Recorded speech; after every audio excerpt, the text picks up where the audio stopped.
Wszechmogący, Ojciec i Syn i Duch Święty. Idźcie po moim Chrystusa. Alleluja, alleluja. Sakau, pranešimų tikrai.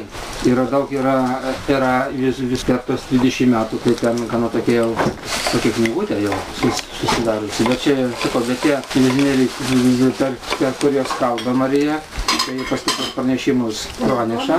Yra. O ten vienas tas pranešėjas yra, ar...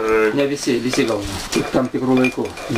Pavyzdžiui, vienas pranešėjas gauna vieną kartą į mėnesį, kiti gaudavo kiekvieną, bet paskiau, kiek dabar jau girdėjau, dabar jau gauna tų pranešimų jau mažiau. Per 20 metų jau gana nemažai susikūpė tų pranešimų, bet yra tikrai nemažai. Bet matot, Dievo nieks nebeklauso. Absoliučiai niekas. Bet tose pranešimuose Marija labai būtent, jeigu taip aplamai paimti apie praktiškai apie 5 dalykus. Kviečia prie ramybės, bet už viešpatautų ramybę tarp žmogaus ir Dievo ir tarp žmonių. Paskiau prašo, kad būtent tas tikėjimas, kuris jau užgestų žmonėse, kad tiesiog tas tikėjimas, kad atkreiptų dėmesį, kad tiesiog uždegtų tikėjimo kibirkštį savyje. Nes tas tikėjimas miręs, pusiau miręs, priklauso, tai kad jis tas tikėjimas, bet vėlgi, kad tikėjimas ragina, kad Dievo žodį šventąjį raštą skaitytų, paskui kviečia prie atsivertimo, kai išplautų širdyse, kas yra blogio, ir atsinaujinimas širdies, naujas žmogus turi būti, nauja širdis, sakykime. Turėtų būti žmogai, kad atsiveržtų. Ir paskui kviečia prie maldos ir pasninko. Ramybės prašo, tikėjimas, kad pagal tikėjimą gyventų, atsivertimas, malda ir pasninkas.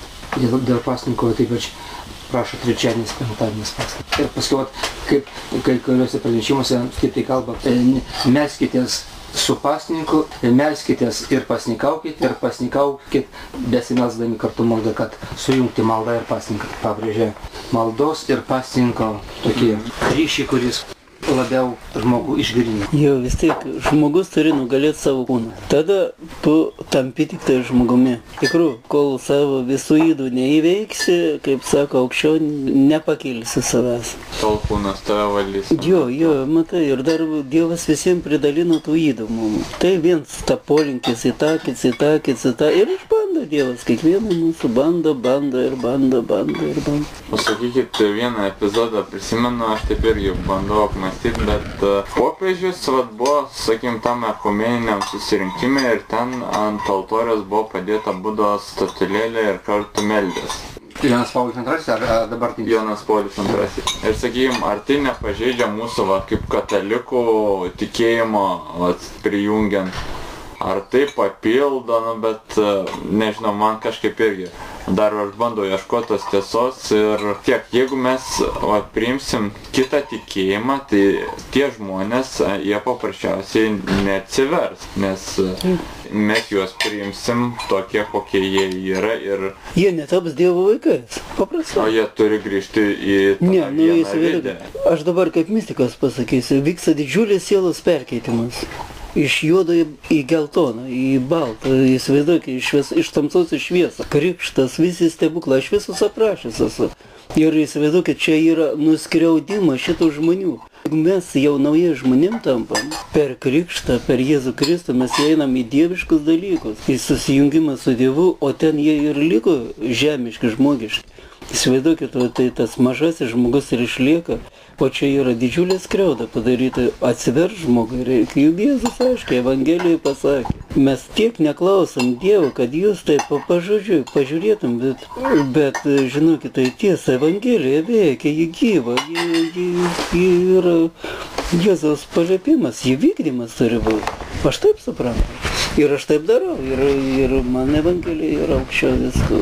Katekizmą sukūrė Mažvydas, o Evangeliją Jėzus savo apaštalas parašė. Tai čia jau papildymas visko, jau sakau, šventas raštas. Tai bet jeigu jau yra prieštaravimų tarp katekizmo ir Evangelijos, tai aišku, be abejo turi būti evangelinis. Kaip sako... Kažkur paskiau tas, kuris katekizmą aiškina, kažkur jis daro klaidas, nes pagal Evangeliją. Taip, būtent, viskas pagal Evangeliją.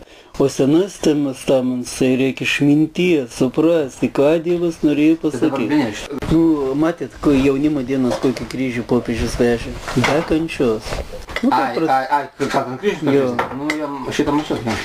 Matėt, kaip Lietuvos užėjo? Ne, turbūt ten Aš kas buvo. gal visko aš ne... Ne, ten matėt, kas buvo tas Bet aš susidariau ir su pakartojimas, tai tik Žemaičių kalvarijoje irgi be kančios į kalnus pradėjo kryžių nešti. Ir žinokit, Dievas vėl taip pat lietum baudė, perspėjo, bet net...